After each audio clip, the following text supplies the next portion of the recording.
దర్శకుల ఆలోచనని మాత్రమే నేను వ్యతిరేకించాను.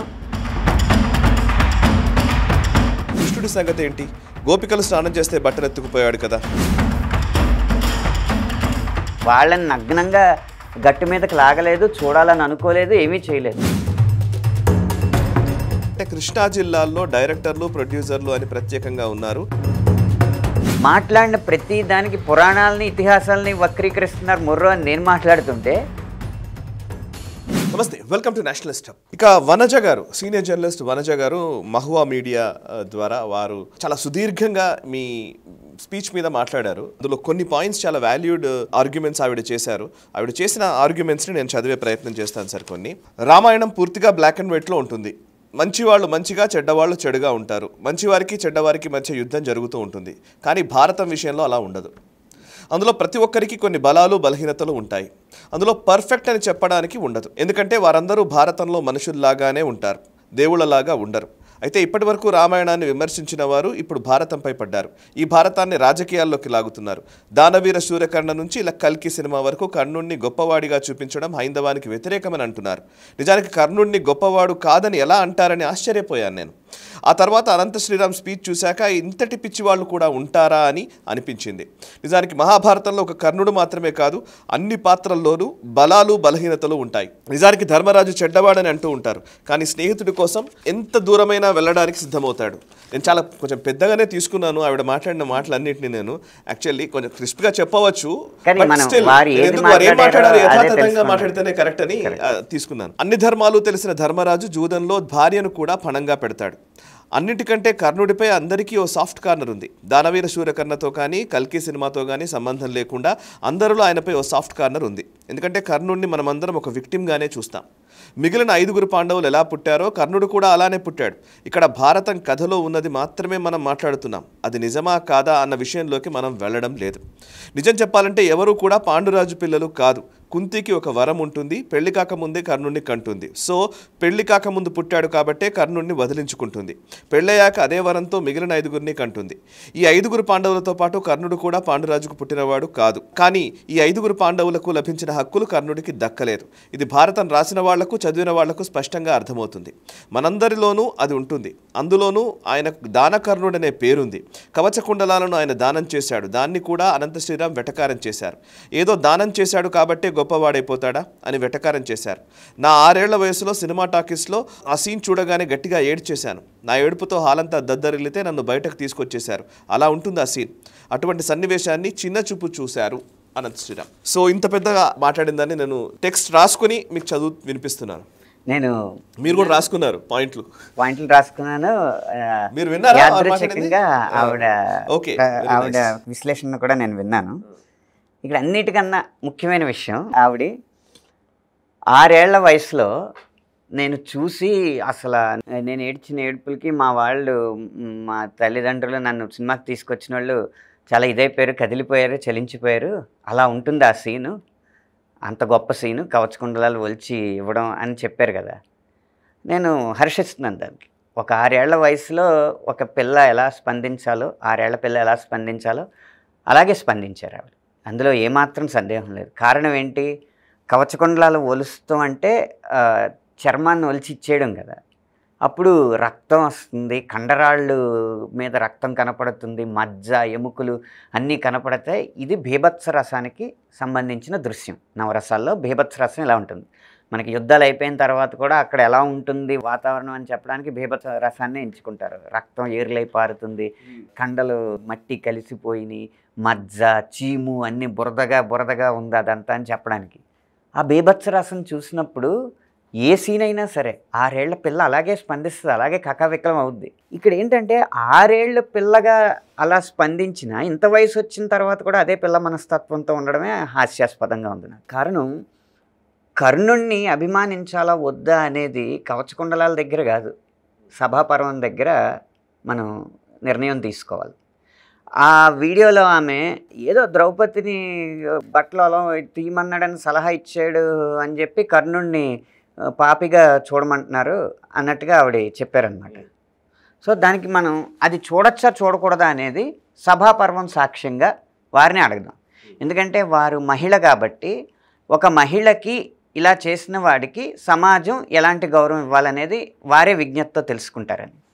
సినిమాల్లో చిత్రీకరణలో చూపించడానికి బాగోదు కాబట్టి చెప్పరు. కానీ సభాపర్వంలో ద్రౌపది గారి పరిస్థితి ఏంటంటే, దూత చెప్తాడు, నీవు ఏకవస్త్రవు రజస్వలవు, నీవి కిందకు వస్త్రాన్ని ధరించి ఉన్నదానవు, అయినను ఏడుస్తూ సభలోనికి వచ్చి మామగారి ఎదుట నిలు. ఇది వాళ్ళ సందేశం. నిజంగా ఏడుపు వస్తుంది అది చూసినప్పుడు. అక్కడ నిజంగా బాధ. అంటే మన భాషలో చెప్పాలంటే ద్రౌపది గారికి అప్పుడు పీరియడ్స్ అండి. ద్రౌపది మాతకి పీరియడ్స్. అప్పుడు పీరియడ్స్ అని చెప్పడానికి మనం సిగ్గుపడక్కర్లేదు. ఆ చక్రమే లేకపోతే మనం ఎవరం పుట్టలేదు. ఆ సమయంలో శానిటరీ ప్యాడ్స్ అని అలాంటివి లేవు. అలాంటి అంటే సింథటిక్ మెటీరియల్ ఆ టైంలో వాడేవారు కాదు. వాటి మీద వాళ్ళకి ఉద్దేశం లేదు. కాబట్టి ఎలా ఉండేవారంటే, ఒక 3-4 రోజులు మాత్రం వారి ఇంటికి దూరంగా వేరే గదిలో ఉండేవారు. అప్పుడు పరిస్థితి ఏకవస్త్ర అంటే బ్లౌజ్ కానీ అడుగులంగా కానీ అలాంటివి ఏమీ లేకుండా ఒక వస్త్రాన్ని కప్పుకుని ఉండేవారు అంతే. మళ్ళీ బ్లీడింగ్ అయితే ఆ వస్త్రం రక్తంతో తడిస్తే దాన్ని మార్చి ఇంకో వస్త్రం కప్పుకునే విధంగా ఒక ప్రైవేట్ స్పేస్లో వాళ్ళకి ఆ టైంలో ప్రైవసీ కావాలి. అలా ఉన్న వ్యక్తి, రక్తంతో బ్లీడింగ్ అయ్యి వస్త్రాలు రక్తం మరకలతో ఉన్న వ్యక్తి ఏకవస్త్ర అంటే నడిచినా కదిలినా ఆ వస్త్రాన్ని నిలుపుకోవడానికి ఉండదు. ఆ టైంలో కడుపు నొప్పి ఎక్కువగా వస్తుంది కాబట్టి నీవి కింద అని రాశారు అక్కడ. నీవి అంటే మొదట కోకని ముడేయడానికి ఎక్కడైతే ముడేస్తామో ఆ స్థానం కంటే కూడా కిందకి కేవలం మర్మావయవాలు కప్పుకోవడానికి మాత్రమే వస్త్రాన్ని కప్పుకునేలాగా చుట్టుకునేవారు. అంత వల్నరబుల్ కండిషన్లో ఉన్న ద్రౌపదిని ఈడ్చుకురమ్మన్నారు. మరి ఏ స్త్రీమూర్తికైనా ఇది ఆమోదయోగ్యమా? ఈ సలహా ఇచ్చినందుకు మరి కర్ణుడిని ఏమని నిందించాలి? అదొక పాయింట్. అంటే ద్రౌపది పరిస్థితి అవస్థ అలా ఉంది ఆ టైంలో. దుశ్శాసనుడు ఆమెను వేగంగా లాగి దాసి అని పెద్దగా నవ్వుతూ అరిచాడు. ఆ సమయంలో ద్రౌపది అచేతనమైనట్లుంది. కర్ణుడు పరమానందంతో బిగ్గరగా నవ్వుతూ దుశ్శాసని మాటని సమర్థించాడు. గాంధార రాజైన శకుని కూడా దుశ్శాసన్ని అభినందించాడు. కర్ణుడు, శకుని, దుర్యోధనుడు తప్ప మిగిలిన సభ్యులందరూ సభలో ఓడవబడుతున్న ఆ ద్రౌపదిని చూసి ఎంతో దుఃఖించారు. ద్రౌపది రజస్వల, ఆమె ఉత్తరీయం కూడా జారి ఉంది. తగని రీతిగా దుశ్శాసనుడు ఆమెను ఈడుస్తున్నాడు. ఉత్తరీయం అంటే పైన, అంటే ద్రౌపది టాప్లెస్గా ఉంది. ఎందుకు? జుట్టు వాడికి వదిలేసింది. తన మర్మావయవాలను కాపాడుకోవడానికి వస్త్రాలని జారకుండా ఉండడానికి 2 చేతులు అడ్డు పెట్టుకుంది. కానీ ఈ చేత్తో వాడి జుట్టు లాగుతున్న నొప్పిని భరించి పైన ఉత్తరీయం జారిపోతున్న మర్మావయవాలను కాపాడుకోవడం కోసం, జననేంద్రియాలు నిండు సభలో కనపడకుండా ఉండడం కోసం అడ్డు పెట్టుకుని ఉంది. అంత వల్నరబుల్ కండిషన్లో ఉంది. ఆ సమయంలో కర్ణుడు మాట్లాడిన మాటలేంటో మనం ఇప్పుడు చూద్దాం. ఆ కోలాహలం ఆగిపోగానే కర్ణుడు కోపంతో వివసుడై వికర్ణుని చెయ్యి పట్టుకుని ఈ మాటలు అన్నాడు. అంటే వికర్ణుడు కౌరవుల్లో ఒకడు ప్రశ్నించాడు. ద్రౌపది అడిగింది కదా, ధర్మరాజుకి ధార్మికంగా హక్కు ఉందా నన్ను పందెం పెట్టడం? ఎందుకంటే తను ఓడిపోయాడు కాబట్టి తను బానిస అయిపోయాడు. అప్పటికి నేను ఇంకా బానిసను కాదు. నన్నోడి తన్నోడేనా, తన్నోడి నన్నోడినా. అది మన సినిమా డైలాగ్ అయినప్పటికీ కూడా వ్యాస భారతంలో కూడా అదే ఉంది. ఆ ప్రాసలో లేదు, ఆ ప్రాస లేదు. కానీ ధర్మరాజు హక్కు లేదనేది ద్రౌపది. అప్పుడు భీష్ముడు, ధర్మం చాలా సూక్ష్మమైనదమ్మా, నేను సమాధానం చెప్పడానికి ఇక్కడ సరిపోవట్లేదు, మా ధర్మజ్ఞానం సరిపోవట్లేదు, అందుకని నీ ప్రశ్నకి నేను సమాధానం చెప్పలేకపోతున్నాను. సరి అని అంటలేదు, తప్పు అని అంటలేదు, అంత సూక్ష్మమైంది ధర్మం అని భీష్ముడు చెప్తాడు. అప్పుడు వికర్ణుడు వచ్చి అడుగుతాడు, మీరు పెద్దోళ్ళందరూ సమాధానం చెప్పలేనప్పుడు ద్రౌపదిని ఎందుకు లాక్కు రావాలి మనం? ఆమె ధర్మ విజిత అయి ఉండొచ్చు కదా, మీరు సమాధానం చెప్పట్లేదంటే మీరు ఏదో తేల్చండి, తేల్చకుండా ఈ సభని ఊగిసలాడేలా చెయ్యొద్దు అని గట్టిగా అడిగితే ఆ వికర్ణుణ్ణి కర్ణుడు ఇప్పుడు అంటున్నాడు అనమాట. వికర్ణ, ఈ లోకంలో ఎన్నో వస్తువులు విపరీత పరిణామాలనే కలిగిస్తూ కనిపిస్తాయి. అరణిలో పుట్టిన అగ్ని దానినే దహించినట్టు ఏ వంశంలో పుట్టినవాడు ఆ వంశాన్నే నాశనం చేస్తాడు. ద్రౌపది ఎంత ప్రేరణ చేసినా వారు ఏమీ మాట్లాడలేదు. వారంతా ద్రౌపది ధర్మ విజిత అనే భావిస్తున్నారు. ధార్తరాష్ట్ర, నీ అజ్ఞానం వలన నీవు చిందులు తొక్కుతున్నావు. అంతేకాదు బాలుడవై కూడా సభా మధ్యంలో పెద్దవాడిలా మాట్లాడుతున్నావు. దుర్యోధన సోదర, ధర్మతత్వాన్ని నీ వెరగవు. అందుకే మందమతివై ద్రౌపదిని మనం గెలుచుకొనలేదని మాట్లాడుతున్నావు. ధృతరాష్ట్ర కుమార, ద్రౌపది ఓడిపోలేదని నీవెలా భావిస్తావు? యుధిష్ఠిరుడు సభలో తన సర్వస్వాన్ని పణంగా పెట్టాడు కదా. భరతర్షభ, సర్వస్వంలో ద్రౌపది కూడా చేరినదే కదా. ఈ రీతిగా ధర్మ విజిత అయిన ద్రౌపది ధర్మ విజిత కాదని ఎలా అనుకుంటావు? ద్రౌపదిని పేరు చెప్పియే పణంగా పెట్టాడు. పాండవులు దానిని అంగీకరించారు. ఇక ఏ కారణం చేత ఆమె ధర్మ విజిత కాదని నీకు అనిపిస్తోంది? ఒకవేళ ఏకవస్త్ర అయిన ఈమెను సభలోకి తీసుకుని రావడం అధర్మమని నీవు అనుకుంటే ఆ విషయంలో కూడా ఒక మాట చెబుతాను విను. కురునందన, దేవతలు స్త్రీకి ఒక్క భర్తనే విధించారు. కానీ ఈ ద్రౌపది అనేకులకు భార్య కాబట్టి బంధకి అని నిర్ణయించబడుతుంది. బంధకి అంటే ఏమీ లేదండి, మన తెలుగు భాషలో లాతో మొదలయ్యే ఒక భూతపదం. నిండు సభలో అంతమంది ముందు ఆ భూతపదంతో ద్రౌపదిని సంబోధించాడు కర్ణుడు. ఆ భూతపదంతో ఆడవారిని సంబోధించడం వనజ గారికి చిన్న తప్పేనా? ఆ తప్పు చేసిన తర్వాత ఆ వ్యక్తి దానాలు చేస్తే ఏంటి, యుద్ధాలు చేస్తే ఏంటి, ఆ మనిషిని అసలు మనిషిగా మీరు పరిగణిస్తారా? మీ అభిమాన నటుడు అద్భుతంగా నటించినంత మాత్రాన కర్ణుడు గొప్పవాడవుతాడా? విశ్వవిఖ్యాత నట సార్వభౌమ ఎన్టీఆర్ గారు, ఆయన మీద నాకు ఎంతో గౌరవం ఉంది. ఆయనలో ఉన్న నటనని కానీ, ఆయన ప్రజ్ఞని కానీ, ఆయన వ్యక్తిగత జీవితాన్ని కానీ, వ్యక్తిత్వాన్ని కానీ నేను ఏమాత్రం విమర్శించలేదు. ఆ సినిమాలో ఉన్న దర్శకుల ఆలోచనని మాత్రమే నేను వ్యతిరేకించాను. ఆలోచనతో మాత్రమే నేను సంఘర్షిస్తున్నాను, అంతకు మించి ఏమీ లేదు. ఆయన నటించినంత మాత్రాన ఈ పదాన్ని మీరు అంగీకరిస్తారా? ద్రౌపదిని బంధకి, తెలుగులో లాతో మొదలయ్యే బూతుతో కర్ణుడు సంబోధిస్తే అది చిన్న తప్పుగానే మీరు పరిగణిస్తారా? బంధకి అని నిర్ణయించబడుతుంది. అటువంటి ఈమెను ఏకవస్త్ర అయినా వివస్త్ర అయినా సభలోకి ఈడ్చుకుని రావడం విచిత్రం కాదని నా అభిప్రాయం. ఏకవస్త్రే కాదు, అంటే న్యూడ్గా, బట్టలు లేకుండా వివస్త్రగా నగ్నంగా ఈడ్చుకొచ్చినా కూడా తప్పు లేదు. ఒక స్త్రీని సభలోకి నగ్నంగా ఈడ్చుకొచ్చినా తప్పు లేదు, ఈడ్చుకునిరా అన్నవాడిని మీరు సమర్థిస్తారా? పాండవుల ధనాన్ని, ఈమెను, పాండవులు మొత్తం సంపదను శకుని ధర్మబద్ధంగానే గెలుచుకున్నాడు. దుశ్శాసన, ఈ వికర్ణుడు బాలుడు, పండితుడి వలె మాట్లాడుతున్నాడు. పాండవుల వస్త్రాలను, ద్రౌపది వస్త్రాలను కూడా ఊడది. నేను ఆ రోజు 10 నిమిషాలే టైం ఉండడం వల్ల ద్రౌపది వలవమని సలహా ఇచ్చిన కర్ణుడిని సూర్యుడిగా మనం ఒప్పుకుంటామా అన్న ఒక్క వాక్యమే నేను చెప్పాను. ఆ ఒక్క వాక్యానికి వివరణ ఇంత ఉంది. అవును, అంటే వలవమని అంటే నగ్నంగా తీసుకురా అని చెప్పినవాడు, బంధకి, తెలుగులో లాతో మొదలయ్యే భూతు పదంతో పలికినవాడు, వాడికి ఏ విధంగా సూరత్వం ఆపాదించాలి, ఏ విధంగా వాడికి హీరోయిజం తీసుకురావాలి, ఇది చూపించుండుంటే అప్పుడు ప్రేక్షకులు నిర్ణయించుకునేవారు. గారు సీనియర్ జర్నలిస్ట్, కవచకుండలాలు తీసివేస్తున్నప్పుడు ఏడ్చాను అని చెప్పినటువంటి వనజ గారు ఇప్పుడు దీనికి ఏమంటారు? ఈ సీను ఇట్లాంటి జరిగినప్పుడు ఆ సభా పర్వాన్ని చదువుతుంటే వచ్చే కన్నీళ్లకు సమాధానం ఏంటి? అందుకే నేను చెప్పిన కవిత్వం చెప్పట్లేదండి. కరెక్ట్. వ్యాసుడు ఇవాళ ఏం రాశారో ఈ బుక్ కూడా ఎందుకు ప్రామాణికం అంటున్నానంటే, గీతా ప్రెస్ వారు ఇవి ప్రక్షిప్తాలు, ఇవి భారతంలో శ్లోకాలు అని చెప్పి ప్రతి శ్లోకానికి తాత్పర్యం రాసి పుస్తకాలు వేస్తే శ్లోకం తాత్పర్యం అలా చదవడం వల్ల గ్రంథం చదివిన అనుభూతి కలగదని చెప్పి ఆ గీతా ప్రెస్లో సంపాదకులే సూరం శ్రీనివాసులు గారు, తిప్పాభట్ల రామకృష్ణమూర్తి గారు మళ్ళీ కేవలం తాత్పర్యాల్ని సులభవచనంగా మార్చి వ్యాసభారతంగా వేశారు. లలితా త్రిపుర సుందరి ధార్మిక పరిషత్ విజయవాడ వారి చేత ఎంచిన బుక్లు ఇవి. అందుకు వీటిని తీసుకొచ్చాను, అందరికీ అర్థం అవ్వాలి, అదే సమయంలో వ్యాసభారతమే అయ్యి ఉండాలి అని చెప్పి. నేను ముందు అన్నది అదేనండి. 6 ఏళ్ల పిల్లగా ఉన్నప్పుడు చలిస్తే ఆశ్చర్యం ఏమీ లేదు, కానీ ఇంత వయసు వచ్చిన తర్వాత కూడా అదే పిల్ల మనస్తత్వాన్ని కనబరచడం, కర్ణుణ్ణి ఎలివేట్ చేయడం, ఆ సినిమా చూడడం వల్ల నేను చాలా స్ఫూర్తి చెందాను, భారతం నాకు దానివల్లే తెలిసిందా అనడం అనేది చాలా హాస్యాస్పదం. అండ్ ఆవిడ ఇంకొక మాట కూడా అన్నారు సార్, కర్ణుడిపై అందరూ పగబడతారు, భూమాత నుంచి ప్రతి ఒక్కరు ఆయనపై కోప్పడతారు. ఓకే, ఈ పాయింట్ తీసుకు, భూమాత నుంచి ప్రతి ఒక్కరూ కోప్పడతారు. అసలు కర్ణుడి శాపాలు ఉన్నాయి కదండి, అవి మనకి ఎక్కడొస్తాయో తెలుసా? కర్ణుడి శాపాల గురించి శాంతి పర్వంలో వస్తాయి. అది ముందు వారి వ్యాఖ్యలు మొత్తం చదువుతాను.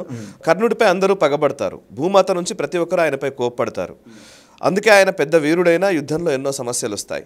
చివరికి రథం కూడా భూమిలో దిగబడుతుంది. అలాంటి పరిస్థితుల్లో కర్ణుడు మరణించినప్పుడు ఆయన ఒక విక్టిమ్ కదా అని మనందరికీ బాధేస్తుంది. కానీ అతడు ద్రౌపది వస్త్రాపహరణాన్ని యాక్సెప్ట్ చేసినందుకు మాత్రమే చెడ్డవాడని అంటున్నారు. కానీ కృష్ణుడి సంగతి ఏంటి? గోపికలు స్నానం చేస్తే బట్టలు ఎత్తుకుపోయాడు కదా, ఆయన మంచివాడవుతాడా? దీంతోపాటు ఇస్కాన్ గురించి కూడా ఆయన కొన్ని విషయాలు హిలేరియస్గా మాట్లాడారు. అవన్నీ నేను మాట్లాడదలుచుకోలేదు. కృష్ణుని ప్రశ్నించారు. వారు గోపికలు ఇక్కడ దాకా ములిగున్న తర్వాత వాళ్ళు జలకాలు ఆడుతున్నప్పుడు ఒక అల్లరి చేష్టగా చెట్టు మీద ఉన్న చీరలు దొంగిలించాడు, మళ్ళీ బతిమాలితే ఇచ్చేశాడు. వాళ్ళని నగ్నంగా గట్టు మీదకి లాగలేదు, చూడాలని అనుకోలేదు, ఏమీ చేయలేదు. చిన్న ఆట పట్టించాడు అంతే తప్పితే వాళ్ళని లోకానికి ఏమీ నగ్నంగా చూపించలేదు కదా. ఇక్కడ జరిగింది ఏంటి? నిండు సభలోకి టాప్లెస్గా లాక్కొచ్చారు. దానికి దీనికి పోలిక పెట్టడం ఏంటండి? కరెక్ట్. ఒకవేళ కృష్ణుడు లాగుంటే బయటికి లాగి వీధిలోకి తీసుకొచ్చేసి ఉంటే వాళ్ళని అనుకోవచ్చు. వారికి తెరగా వస్త్రం లేకపోయినా మడుగు తెరగా ఉంది, వాళ్ళ పీకల నుంచే కనపడుతుంది. మామూలుగా వస్త్రాలు కప్పుకుంటే ఎలా కనపడతారో అలాగే కనపడతారు. ఆ మొత్తం సీన్లో నగ్నత్వమే లేదు కదా. చిన్న ఆట పట్టించాడు, మళ్ళీ అడిగితే బతిమాలితే ఇచ్చేసాడు, ఇంతే కదా. అంతే. అది వదిలేస్తే నేను అన్నది అదే, కేవలం ద్రౌపది వస్త్రాపహరణం ఒక్కటే సాకుగా చూపించి ఆయన వీరుడు సాకుగా చూపించి మిగతా గొప్ప లక్షణాలు తీసేస్తే ఎలాగని అంటున్నారు కదా. ఇందాక తమ్మారెడ్డి భరద్వాజ్ గారు అడిగిన దానికి చెప్తాను అన్నది ఇదే. మానవానికి విలువ, మానవత్వం ఎందుకు ఉపయోగపడుతుంది? ఒక మహిళగా మీరు ఇచ్చిన సందేశం కనుక తీసుకుంటే ఏమవుద్దో తెలుసా? ఓకే, మహిళల్ని ఎంతగానో అబ్యూస్ చేయొచ్చు, వాళ్ళ ఇష్టం లేకుండా వాళ్ళని ఏమైనా చేసేయచ్చు, వాళ్ళని వివస్త్రలను చేయొచ్చు, ఈడ్చుకు రావచ్చు, వాళ్ళని బంధకి అని బూతుమాటలు తిట్టచ్చు, ఏం తిట్టినా గొప్పగా దానాలు చేసేస్తే అవన్నీ అయిపోయి వీళ్ళు చరితార్థులుగా మిగిలిపోతారు అన్న సందేశం వెళ్తుంది ఆవిడ వ్యాఖ్యల ద్వారా. దానికి మరి ఆవిడ సమ్మతిస్తారా? అండ్ ఆయన చాలా శాపాల గురించి మనం మాట్లాడుకుందాం. భూమాతతో సహా అందరూ ఆగ్రహించిన వాళ్ళే అంటున్నారు. భూమాత అన్నది ఎక్కడొచ్చిందండి?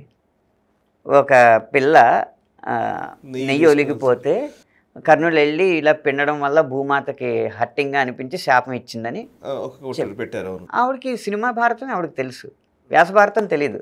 నేను మొదటి నుంచి లేదు, శాంతి పర్వంలో వస్తుంది కర్ణుడి శాపాల పర్వం, అది ముందు మాట్లాడుకుందాం ముందు వారి కామెంట్స్తో సహా. అందులో అసలు భూమాత నెయ్య ఇదే లేదు. రథం దిగిపోవడం అనేది బ్రాహ్మణుడి శాపం, హోమధేనువుని చంపినది. ఇంద్రుడు కాదు. దాని గురించి మనం మాట్లాడుకుందాం. కానీ వనజ గారు నా సూటి ప్రశ్న ఇదే.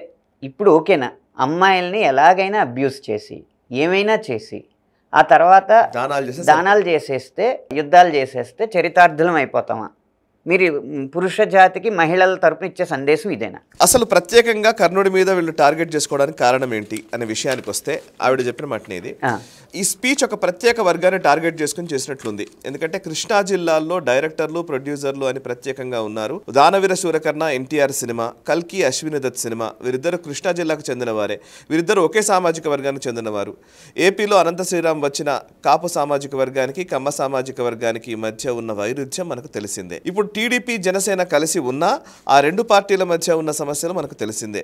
ఒక బలవంతపు అతుకుగా మాత్రమే ఈ రెండు పార్టీలు కలిసి ఉన్నట్లు ఈ కామెంట్స్ ద్వారా మరోసారి స్పష్టమవుతోంది. అంటే ఒక పార్టీ మీద, ఒక సామాజిక వర్గం మీద కర్ణుడిని హీరోగా చూపించినందుకే విమర్శించాడా అని అనిపిస్తోంది. పాలిటిక్స్ వచ్చేసాయి. మీకు విచిత్రమైన విషయం చెప్తాను. ఈ హైందవ శంకరావానికి నేను శీర్షిక గీతం రాశాను. అందులో రెండో చరణం స్టార్టింగ్ ఏంటంటే, కులాలుగా విడివిడిగుంటే విచ్ఛిన్నమవుతాం, హిందువులుగా ఏకమైతే ఓ సైన్యమవుతాం.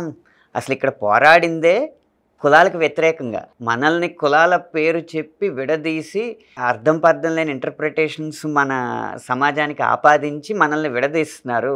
ఆ మాయలో మనం పడితే మనం విచ్ఛిన్నం అయిపోతాం, హిందువులుగా ఏకమవుదాం అనేది ఆ సభ యొక్క ఉద్దేశాన్ని ఆ 2 లైన్లో చెప్పడం జరిగింది. ఏ వేదిక మించి అయితే నేను మాట్లాడానో అదే వేదిక మీద హరిజనులు ప్రతినిధిగా ఒకరు మాట్లాడారు, గిరిజనుల ప్రతినిధిగా ఒకరు మాట్లాడారు, గురుజనుల ప్రతినిధులుగా చాలామంది మాట్లాడారు, బహుజనుల ప్రతినిధిగా మాట్లాడారు, భక్తజనుల ప్రతినిధులుగా మాట్లాడారు.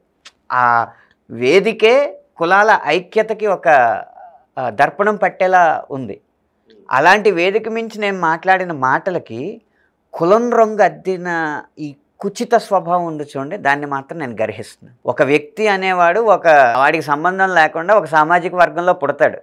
వాడు మాట్లాడిన మాటల్ని ఆ సామాజిక వర్గం కోణంలో చూడడం అనేది చాలా అపరిపక్వతకి నిదర్శనం. ఇక్కడ కృష్ణా జిల్లా అని నేను మాట్లాడింది ఎందుకంటే ఆ పవిత్రమైన భూమి మీద నిలబడినప్పుడు శ్రీకాకుళాంధ్ర మహావిష్ణువు వెలసిన కృష్ణా జిల్లా గడ్డ మీద, కనకదుర్గ అమ్మవారు కొలువై ఉన్న కృష్ణా జిల్లా గడ్డ మీద, కృష్ణా జిల్లా గడ్డ అంటే రకరకాల సామాజిక వర్గాలు, ఆ డెమోగ్రఫీ చూస్తే ఎవరెవరు ఎంతెంత పర్సంటేజ్లో ఉన్నారో కూడా వారికి తెలియంది కాదు. కృష్ణా జిల్లా అనేది ఒక సామాజిక వర్గానికే ఎందుకు ప్రాతినిధ్యం అవుతుంది? ఆ మాత్రం తెలుసుకోలేరా? మాట్లాడిన ప్రతి దానికి పురాణాలని ఇతిహాసాలని వక్రీకరిస్తున్నారు మొర్రో అని నేను మాట్లాడుతుంటే దాన్ని కూడా వక్రీకరించే ప్రయత్నం చేస్తున్నారు. ఎవరు మీ వెనకుండి ఇది చేయిస్తున్నారు? ఎవరి ప్రోద్బలంతో మీరు ఈ కులం కోణం కుట్ర బయటికి తీసుకొచ్చారు? అది నాకు తెలియాలి. నేను కులం అన్న మాట కానీ ఒక సామాజిక వర్గాన్ని టార్గెట్గా చేసుకుని కానీ నేను మాట్లాడలేదు. ఒక కుల సంఘం యొక్క నాయకత్వం నాకు లేదు. కుల సంఘంలో నేను సభ్యుడిని కాదు. పోనీ ఒక కులానికి ఒక పార్టీ ప్రాతినిధ్యం వహిస్తుందని మీరు అనుకుంటే కనుక ఏ పార్టీలోనూ ప్రాథమిక సభ్యత్వం నాకు లేదు. లేనప్పుడు నేను ఆ ఒక కులానికి ప్రతినిధిగా, ఒక కులానికి మౌత్ పీస్గా నేనెందుకు మాట్లాడతాను? మీ దగ్గర వ్యాస భారతం, వాల్మీకి రామాయణం ద్వారా సప్రమాణికంగా సాక్ష్యాలుంటే ధైర్యంగా నిరూపించండి. అవి లేనప్పుడు మీకు ఏదైనా అభిప్రాయాలు ఉంటే అవి మీ గుండెలో దాచుకోండి. అంతేగాని నా ఆలోచన ఇది అని చెప్పి ప్రజలను తప్పుదోవ పట్టించే ప్రయత్నం చేయొద్దు. మీ వెనకుండి ఎవరు నడిపిస్తున్నారో నాకు తెలియదు, కానీ ఒకవేళ మీరు స్వతంత్రురాలు అయితే గనక ఇది చాలా కుచితమైన అభిప్రాయం, దాన్ని పక్కన పెట్టండి. ఓకే. అండ్ మీ సినిమా వాళ్ళు ముఖ్యంగా ఎన్టీఆర్ గారి గురించి, అశ్విని దత్ గారి గురించి ప్రస్తావించారు కాబట్టి, ఇప్పుడు కల్కి సినిమా గురించి వచ్చింది ప్రస్తావన కాబట్టి, అశ్విని దత్ గారి సినిమా అది, దీంట్లో పాలిటిక్స్ వచ్చేసాయి. మీరు ఇప్పుడు పాలిటిక్స్కి సంబంధం లేదన్నారు, కానీ కులము రాజకీయం అన్నీ వచ్చేసినాయి. అక్కడ వేదిక మీద రాజకీయ నాయకులు లేరు, కుల పెద్దలు లేరు. ఓకే. కేవలం మనం కూడా ఈ మతంలో భాగం అనడానికి హరిజనులు, గిరిజనులు, గురుజనులు, బహుజనులకి ప్రాతినిధ్యంగా మాట్లాడారు తప్పితే కుల సంఘాల మీటింగ్లు ఏం జరగలేదు అక్కడ. ఓకే.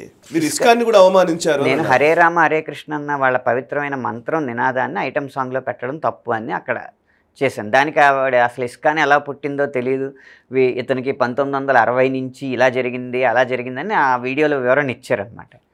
ఆ 1960 నుంచి అది జరగడానికి 1922 నుంచి ప్రభుపాదులు గారి జీవితాన్ని కూడా చెప్తే బాగుండేది, కానీ దానికి నేను సమాధానం ఇవ్వచ్చు పూర్తిగా.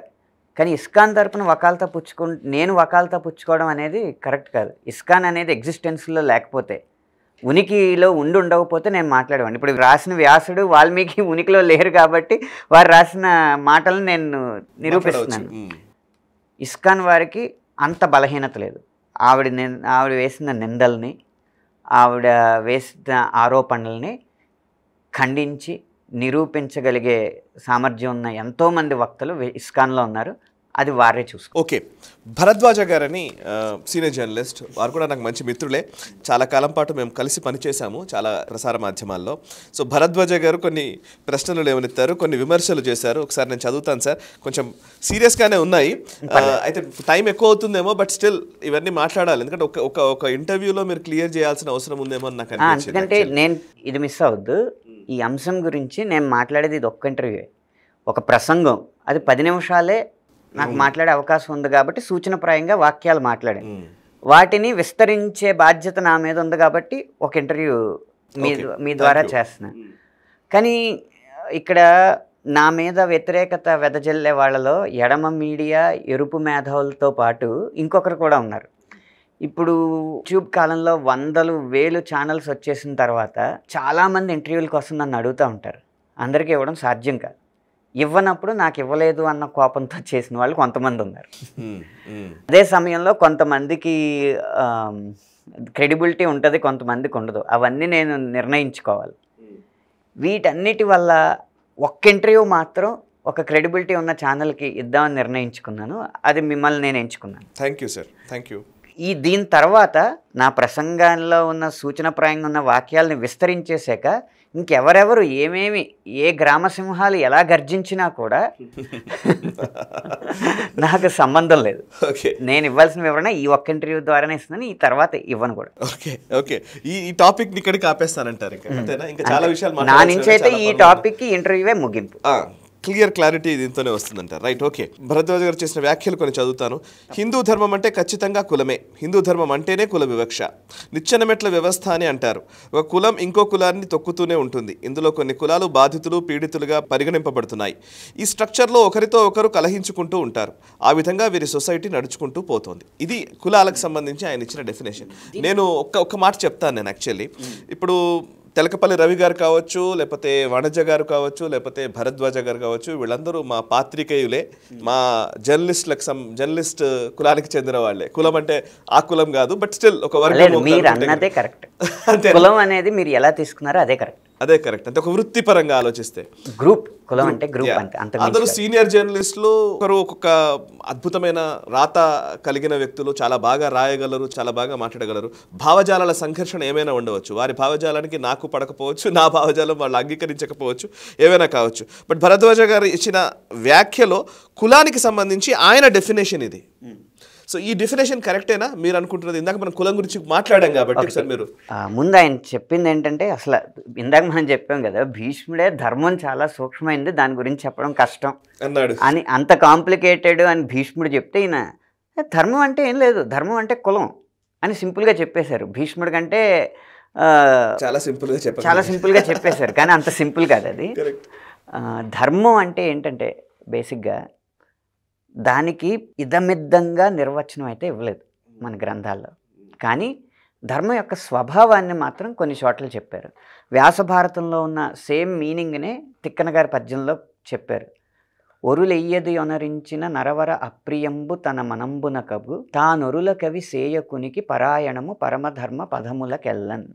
నీకు ధర్మం అంటే అర్థం కాకపోతే ఇలా అనుకో, జస్ట్ ఇతరులు ఏం చేస్తే నువ్వు హర్ట్ అవుతావో ఆ హట్ అయ్యే పనిని ఇతరుల పట్ల నువ్వు చేయకపోవడమే ధర్మం. లైక్ గ్రంథ చౌర్యం ఉందనుకోండి, ఒక రచయిత ఉన్నాడు, ఇంకో రచయిత రాసిన గ్రంథంలో వాక్యాలు, పంక్తులు, పాఠాలు తీసుకుని నా గ్రంథంగా చేసాడు అనుకోండి, అప్పుడు ఆ రచయిత హర్ట్ అవుతాడు కదా. నేను రాసింది తన రచనగా చెప్పుకుంటున్నాడు అనేది. ముందు ఆ రచయిత ఇంకో రచయిత విషయంలో అది చేయకూడదు. రచయితగా అది తన ధర్మం. అలా ప్రతి వృత్తికి, ప్రతి గుంపుకి, ప్రతి స్థానానికి, ప్రతి చోట ఒక ధర్మం ఉంటుంది. ధర్మం అంటే కులం కాదు. అది ఆ ధర్మానికి 4 అంగాలు చెప్పారు హరివంశంలో. ఆ ధర్మం ఎలా ఉండాలి, దానికి 4 పాదాలు. ధర్మం అంటే 4 పాదాలు, ఈ యుగంలో 2 పాదాలే ఉంటాయి, ఇలా చెప్తూ ఉంటారు కదా. ఇంతకీ ఆ పాదాలు అంటే ఏంటి? అది హరివంశంలో చెప్పింది. 4 ఏంటంటే ధర్మానికి పాదాలు: 1 సత్యము, 2 శౌచము, 3 అహింస, 4 దానము. ఈ 4 పాదాలు ధర్మానికి ఉన్నాయని చెప్తారు. ఇలా గ్రాంధికంగా ఇలాంటివి ఉన్నాయి కొన్ని ధర్మాలకి నిర్వచనాలు కానీ వివరణ కానీ. వీటిల్లో కులం అంటే ధర్మం అని, ధర్మం అంటే కులం అని ఎక్కడ చెప్పారో చెప్పండి. ఈ వ్యాస భారతంలో చెప్పారా, వాల్మీకి రామాయణంలో చెప్పారా? నా ప్రసంగం అంతా దాని మీదే చేసినప్పుడు మీరు వచ్చి మీ ఛానల్లో ఇంటర్వ్యూ ఇచ్చుకుంటే ఇచ్చుకోండి, అదే వ్యాస భారతం నుంచి వాల్మీకి రామాయణం నుంచి ఇవ్వండి. నేను హరివంశం ఎందుకు తెచ్చాను? హరివంశాన్ని భారతానికి ఖిలాభాగం అన్నారు వ్యాసుల వారు. అంటే నేను భారతాన్ని మహాభారతం అనాలి అంటే హరివంశం కూడా యాడ్ అవ్వాలి. ఎందుకంటే కృష్ణుడిని కేవలం ఒక చిన్న పాత్రగా, ఒక సారథిగా, ఒక సలహాలు ఇచ్చే వ్యక్తిగా, పెద్ద మనిషిగా చిత్రీకరించాను. కానీ వీళ్ళందరితో పోలిస్తే కృష్ణుడు మహావీరుడు, గొప్ప గొప్ప యుద్ధాలు చేశాడు. ఆ యుద్ధ గాథలన్నీ చెప్పకపోతే భారతం మహాభారతం అవ్వదేమో, అందుకని దీన్ని కూడా దానికి పొందుపరచండి అని చెప్పి హరివంశం రాశాడు ఆయన. అది కూడా వ్యాసుడిదే కాబట్టి దాంట్లోంచి చెప్పాను. ఓకే. సో కులం అంటే ధర్మం కాదు, ధర్మం అంటే కులం కాదు, ఆయన ఇచ్చిన మొదటివి ఇది. తర్వాత కులం అంటే మీరు అన్నట్టు మా జర్నలిస్ట్ కులాన్ని తొక్కుతూ ఉంటారు, అది దాని గురించి కూడా చెప్తాను. కులం అంటే క్యాస్ట్ కాదండి, మనకు ఆ తత్వం లేదు మన సామాజిక నిర్మాణంలో. అది యూరోపియన్ భావజాలం నుంచి మనం తెచ్చుకున్నాం. కులం అంటే మనం కులం అన్న పదం దేనికి వాడతామంటే ఒక సమూహానికి వాడతాం అంతే. అది ఏ సమూహం అయినా వాడచ్చు. ఇప్పుడు గోవులు ఉన్నాయి, గోకులం అన్నాం మనం కదా.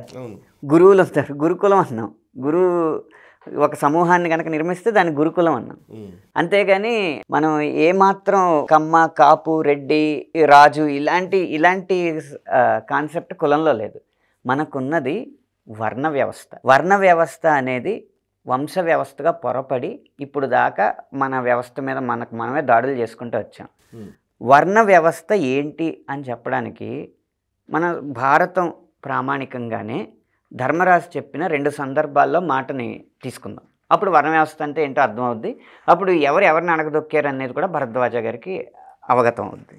2 సందర్భాల్లో ధర్మరాజు కొన్ని ధర్మ సందేహాలకి సమాధానాలు చెప్పాడండి. భారతంలో ధర్మరాజు మాటని ఎందుకు ప్రామాణికంగా తీసుకోవాలంటే ఆఖరికి స్వర్గారోహణ పర్వం ముగింపులో మొత్తం కృష్ణుడితో సహా అందరూ పరంపదిస్తారు. వీళ్ళు స్వర్గానికి అధిరోహించే సమయంలో ముందుగా ద్రౌపది పరంపదించడం అన్నీ అయిపోయాక ధర్మరాజు ఒక్కడే మిగులుతాడు. ధర్మరాజు వెంట ఒక శునకం వస్తూ ఉంటుంది. ఆ శునకాన్ని కూడా నాతో తీసుకొస్తానికి ఒప్పుకుంటేనే నేను నీతో స్వర్గానికి వస్తానని ఇంద్రుడికి చెప్తాడు. అంటే ధర్మరాజు ఆఖరి ధర్మ పరీక్ష కూడా నెగ్గుతాడు. కాబట్టి ధర్మరాజు మాటని అందరికంటే ఎక్కువ ప్రామాణికంగా మనం తీసుకోవాలి. ఆ ధర్మరాజు 2 సందర్భాల్లో ఈ వర్ణ వ్యవస్థ గురించి మాట్లాడాడు. ఒకటి, భీముణ్ణి నహుషుడు ఒక అజగర అన్న కొండచిలవ చుట్టి ఉండగా నా ప్రశ్నలకు సమాధానం చెప్తేనే విడిపిస్తానన్న కొండచిలవ అంటే కొండచిలవ వేసిన ప్రశ్నలకు సమాధానం చెప్పడం, అన్ని సమాధానాలతో సంతృప్తి చెందిన కొండచిలవ నహుషుడిగా మళ్ళీ మారి నాకు ముక్తిని ప్రసాదించినందుకు ధన్యవాదాలని చెప్పడం, అది వృత్తాంతం. ఆ ప్రశ్నల క్రమంలో పాము అడుగుతుంది, రాజా చెప్పు, బ్రాహ్మణుడెవడు? యుధిష్ఠిర, తెలియదగినదేది? నీ మాటలలో చాలా బుద్ధిమంతుడిగా నిన్ను ఊహిస్తున్నాం. యుధిష్ఠిరుడు చెబుతున్నాడు, నాగేంద్ర, ఎవడి యందు సత్యం, దానగుణం, ఓర్పు, సత్ప్రవర్తన, అక్రూరత, తపస్సు, దయ కనబడతాయో అతడు బ్రాహ్మణుడుగా చెప్పబడుతున్నాడు. సర్పమ, తెలియదగినది పరబ్రహ్మమే. అది సుఖదుఖాలకు అతీతమైనది. దాన్ని చేరుకుంటే శోకాన్ని అధిగమిస్తాం. శూద్రుడి యందు పైన చెప్పిన సత్యం మొదలైనవి ఉండి బ్రాహ్మణునిలో లేనిచో ఆ శూద్రుడు కాడు, ఆ బ్రాహ్మణుడు కాడు. సర్పమ, సత్యాదులు ఎవనియందుండునో అతడు బ్రాహ్మణుడు, ఎవనియంద ఆ గుణములు లేవో అతనిని శూద్రుడు అనవలెను. ఓకే, ఈ గుణాలు లేనివాడు గుణాలు బేస్ చేసుకుని అంతే అండి. ఇలాంటి ప్రశ్నే యమధర్మరాజు కూడా అడుగుతాడు. దానికి యుధిష్ఠిరుడు ఇలా అన్నాడు, నాయన యక్ష విను, కులం కానీ స్వాధ్యాయం కానీ పాండిత్యం కానీ బ్రాహ్మణత్వానికి కారణాలు కావు. వృత్తమే దానికి కారణం, సందేహం లేదు. బ్రాహ్మణుడు ప్రత్యేక ప్రయత్నంతో ఆచారాన్ని కాపాడుకోవాలి. ఆచారం క్షీణించని వాడు క్షీణించడు. ఆచారం నశిస్తే ఆచారి నశించినట్లే. చదివేవారు కానీ చదివించేవారు కానీ శాస్త్ర విచారం చేసేవారు కానీ అంత వ్యసనపరాయణులు మూర్ఖులే.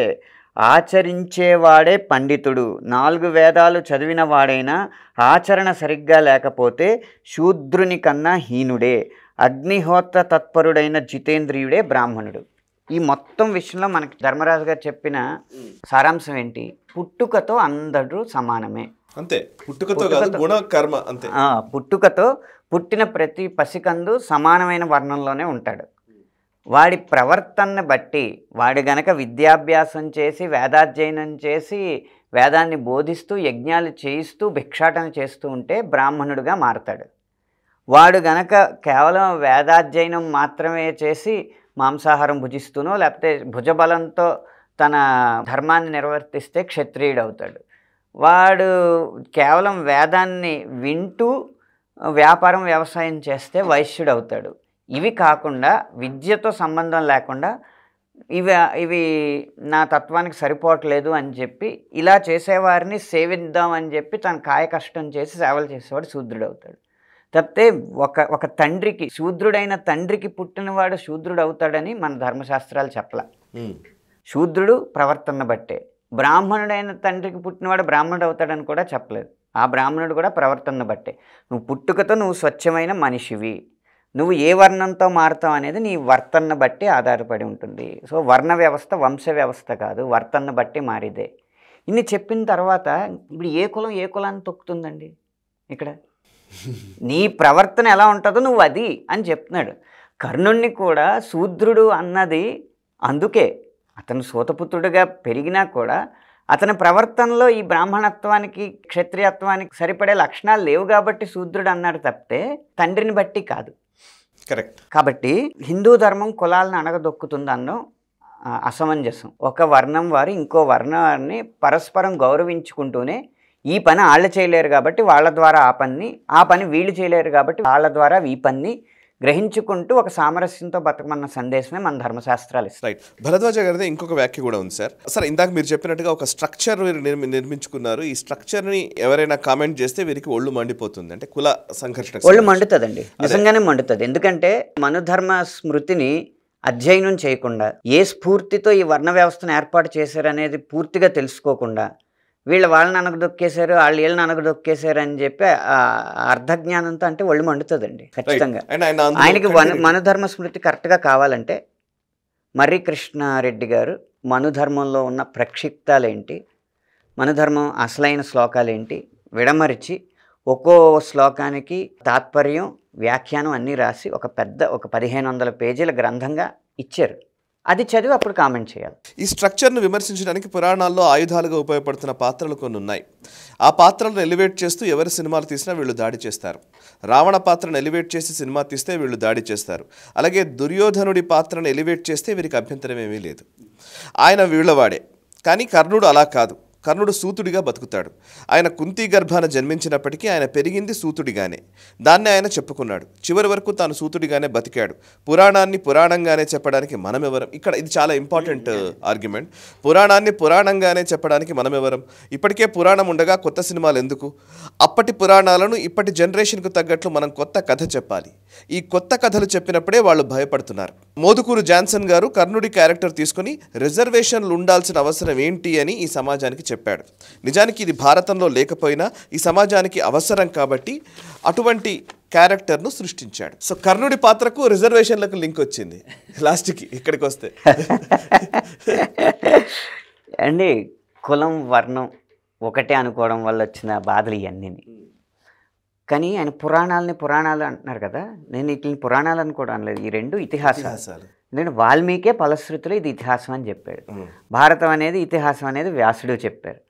నన్నయ్య గారు చెప్పారు ఇది ఇతిహాసం అనుకుంటే ఇతిహాసం, ఐతిహాసికులు దీన్ని ఇతిహాసం అంటారు, ధార్మికులు దీన్ని ధర్మశాస్త్రం అంటారు, అలా పౌరాణికులు దీన్ని పురాణం అంటారు అని దీనికి అన్ని లక్షణాలు ఉన్నాయని నన్నయ్య గారు చెప్పారు. ఆయన భారతం చదవడం ద్వారా ఆయనకు కలిగిన అభిప్రాయం. అందువల్లే భారతంలో లేనిది ప్రపంచంలో లేదు, ప్రపంచంలో లేనిదేది భారతంలో ఉండకపోదు అన్నది ప్రసిద్ధి చెందింది. కానీ మౌలికంగా ఇది ఒక ఇతిహాసం. సో ఇతిహాసాన్ని ఇతిహాసంలాగానే చెప్పాలి. నేను అలా చెప్పడం నా ఇష్టం వచ్చినట్టు చెప్తాను అనడానికి ఈ సమాజం ఒప్పుకోదు. కాబట్టి చెప్పండి, కర్ణుడికి జరిగిన అన్యాయాలను చెప్తే చెప్పండి, కానీ కర్ణుడు ఎలా ప్రవర్తించాడని కూడా చెప్పాలి కదా. ఆ భారత కాలంలో సూతపుత్రులు అందరూ గురువుగారి దగ్గరికి వెళ్ళి నేను బ్రాహ్మణుడిని, నాకు విద్య నేర్పండి, పైగా మీ గోత్రం వాడిని అని అబద్ధం చెప్పలేదే. ఆ అబద్ధం చెప్పినందుకే కదా చెప్పించింది. కరెక్ట్. సో ఇక్కడ కర్ణుడి శాపాలకి రావణాసురుడు ఒకటి చెప్పారు ఆయన. పోనీ దుర్యోధనుడు మనవారే కాబట్టి దుర్యోధనుడిని ఎలా చూపించినా పర్లేదు అని ఆ ముందు రావణాసురుడిని చెడ్డగా చూపిస్తే మాత్రం వీళ్ళకి పొడుచుకొస్తుందని. రావణాసురుడు ఎవరండి? రావణ బ్రహ్మ ఎవరు? బ్రహ్మకు మనవుడే కదా, బ్రాహ్మణుడే కదా. తప్పు చేస్తే బ్రాహ్మణుడైనా ప్రశ్నించమంది ఈ హైందవ సమాజం, ఈ సనాతన ధర్మం. మరి మనవారు ఎక్కడయ్యారు? నేను అందుకే అడుగుతున్నాను, అయ్యా నా ప్రసంగాన్ని మీరు ఖండాలుగా నరికేయండి, నేనేం కాదన్నా. నేను చెప్పిన మాటను గుర్తుపెట్టుకోండి. వ్యాస భారతం, వాల్మీకి రామాయణం, దాని పరంగా ఎగ్జాంపుల్స్ తెచ్చి నరకండి అయ్యా బాబు అంటే.